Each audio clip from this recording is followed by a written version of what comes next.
Aujourd'hui, on analyse un dresseur, pas de chien, non, de bois, un cas psychiatrique. Le type qui est persuadé que le cochonnet a des oreilles, un système nerveux et une conscience propre. Il lui parle, il l'éduque, il l'engueule. On dirait qu'il essaye de dresser un golden retriever. Il se croit sur un terrain d'agilité alors que c'est une bille en buis. On imagine comment il traite le cochonnet une fois rentré chez lui. Tout commence quand il lance le but. Ce n'est pas un jet, c'est un ordre. Dès que le cochonnet quitte sa main, le mec se transforme en César. Il se met à hurler sur 30 grammes de bois inerte. Reste, reste, pas bouger. Doucement, doucement, j'ai dit, couchez.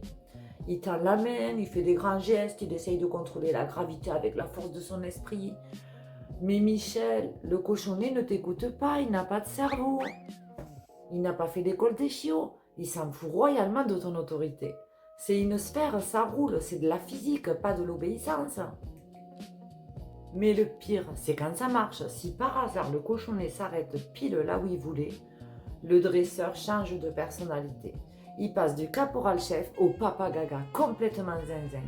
C'est bien ça, c'est un bon pépère. Oh, qu'il est gentil le kiki. Qui c'est le bon cochonnet à son papa?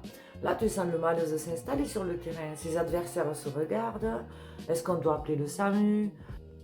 Et puis là, il met les mains dans sa poche, alors on se dit, il va sortir un chiffon. Non, il sort une friandise pour la donner au cochonnet.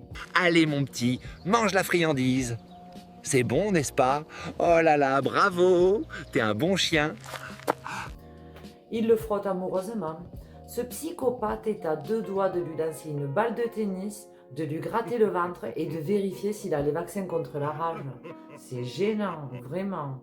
Du coup, on est obligé d'imaginer sa vie une fois rentré chez lui. Comment il le traite dans le salon? Est-ce qu'il a un petit panier à osier à côté de la télé? Allez, au panier, pas sur le canapé.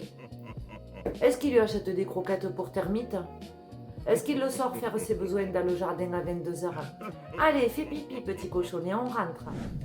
Si le cochonnet roule sous le buffet, il doit l'engueuler pendant 1 heure. Tu as été un vilain garçon. Bref, si t'as un pote qui siffle le cochonnet pour le faire revenir, ou qui lui dit au pied quand il ramasse le but, identifie-le tout de suite.